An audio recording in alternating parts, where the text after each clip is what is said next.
নমস্কার, কেজে এডুকেয়ার চ্যানেলে সকলকে স্বাগত। চলে এসেছি নতুন একটি ভিডিও নিয়ে।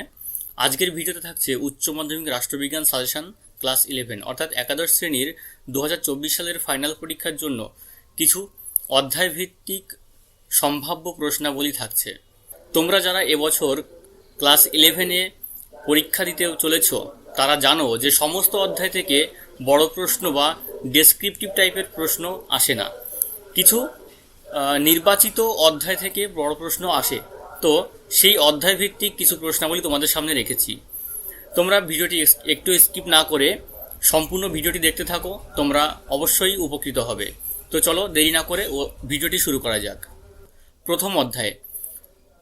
এই অধ্যায়ে আমাদের পড়তে হয়েছে রাষ্ট্রবিজ্ঞান এর সংজ্ঞা, বিবর্তন ও বিষয়বস্তু। এই অধ্যায় থেকে দুটো প্রশ্ন রাখা হয়েছে। প্রথম প্রশ্ন হচ্ছে রাষ্ট্রবিজ্ঞানের রাষ্ট্রকেন্দ্রিক এবং অরাষ্ট্রকেন্দ্রিক সংজ্ঞা দাও, এবং দ্বিতীয় প্রশ্ন রাখা হয়েছে রাষ্ট্রবিজ্ঞান পাঠের প্রয়োজনীয়তা আলোচনা করো। এই দুটোর মধ্যে প্রথম প্রশ্নটা বেশি গুরুত্বপূর্ণ। এটি দেখো স্টার মার্কস দেওয়া রয়েছে। এই প্রশ্নটি খুব ভালো করে পড়বে। এবং চলে আসি পরের অধ্যায় অর্থাৎ দ্বিতীয় অধ্যায়। দ্বিতীয় অধ্যায়ে রাষ্ট্র সম্পর্কে আলোচনা রয়েছে। এখানে রাষ্ট্রের সংজ্ঞা, বৈশিষ্ট্য এবং উৎপত্তি বিষয়ক বিভিন্ন মতামত ও মতবাদ পড়তে হয়েছে। এই অধ্যায় থেকে তিনটে প্রশ্ন রাখা হয়েছে। প্রথম প্রশ্ন রয়েছে রাষ্ট্রের সংজ্ঞা দাও, রাষ্ট্রের বৈশিষ্ট্যগুলি আলোচনা করো। এটা খুবই গুরুত্বপূর্ণ, এটাও দেখো 3 স্টার রয়েছে। দ্বিতীয় প্রশ্ন রয়েছে রাষ্ট্রের উৎপত্তি সম্পর্কে ঐতিহাসিক বা বিবর্তনমূলক মতবাদটি আলোচনা করো। এবং তৃতীয় প্রশ্ন রয়েছে রাষ্ট্রের উৎপত্তি বিষয়ক বল প্রয়োগ মতবাদটি আলোচনা করো। এই প্রশ্নটিও 3 স্টার যুক্ত রয়েছে। এই প্রশ্নটিও অত্যাধিক গুরুত্বপূর্ণ প্রশ্ন এই বছরের জন্য।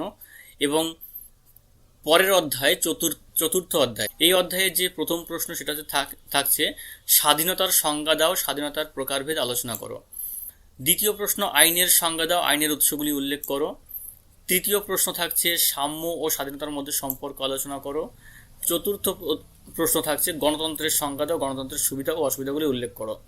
পঞ্চম প্রশ্ন থাকছে একনায়কতন্ত্রের দোষ ও গুণ আলোচনা করো। ষষ্ঠ অধ্যায়ে চলে এলাম। প্রথম প্রশ্নটি হচ্ছে লিখিত ও অলিখিত সংবিধানের সুবিধা ও অসুবিধা আলোচনা করো। এটি খুবই গুরুত্বপূর্ণ, দেখো 3 স্টার মার্কস রয়েছে। দ্বিতীয় প্রশ্ন রয়েছে সুপরিবর্তনীয় ও দুষ্পরিবর্তনীয় সংবিধানের মধ্যে পার্থক্য। এটিও খুব গুরুত্বপূর্ণ, 3 স্টার মার্কস যুক্ত। তৃতীয় প্রশ্ন হচ্ছে ভারতীয় সংবিধানের উল্লেখযোগ্য বৈশিষ্ট্যগুলি লেখো। এই তিনটি প্রশ্নই খুবই গুরুত্বপূর্ণ এবছরের জন্য। তিনটির মধ্যে থেকেই একটা আসবে আশা করা যায়, তবুও একটি আমি এক্সট্রা রেখেছি। সেটি হচ্ছে 4 নম্বর প্রশ্ন, যে সংবিধান রচনায় গণপরিষদের ভূমিকা উল্লেখ করো। ষষ্ঠ অধ্যায় থেকে এই 4টি প্রশ্ন থাকছে। চলে আসি পরের অধ্যায় অর্থাৎ সপ্তম অধ্যায়ে। সপ্তম অধ্যায়ে পড়তে হয়েছে সরকারের বিভিন্ন রূপ।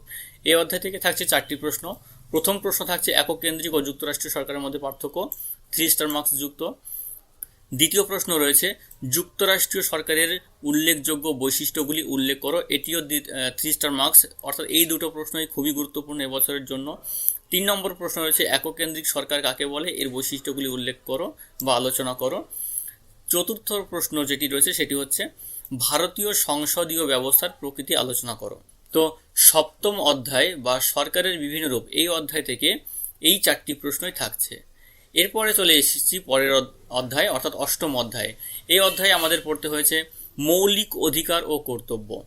এখান থেকে 3টি প্রশ্ন রাখা হয়েছে। দেখো প্রথম প্রশ্নটা রয়েছে যেটা হচ্ছে রাষ্ট্র পরিচালনার নির্দেশমূলক নীতিগুলির গুরুত্ব ও তাৎপর্য আলোচনা করো। এই প্রশ্নটা এবার জন্য খুব গুরুত্বপূর্ণ। দ্বিতীয় প্রশ্ন রয়েছে নির্দেশমূলক নীতি ও মৌলিক অধিকারের মধ্যে পার্থক্য লেখো।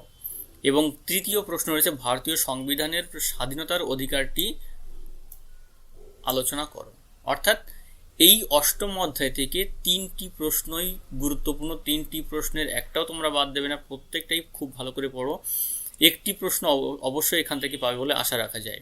তোমরা এই সাজেশনের মধ্যে থেকে যতগুলো প্রশ্ন রাখা হয়েছে প্রত্যেকটা প্রশ্ন খুব ভালো করে মনোযোগ সহকারে পড়ো। অবশ্যই একাদশ শ্রেণীর সাজেশনে তোমরা এখান থেকে প্রত্যেকটা প্রশ্নই পাবে বলে আশা রাখছি। তো এই ভিডিওটি আজকের মতো এই পর্যন্তই। ধন্যবাদ সকলকে।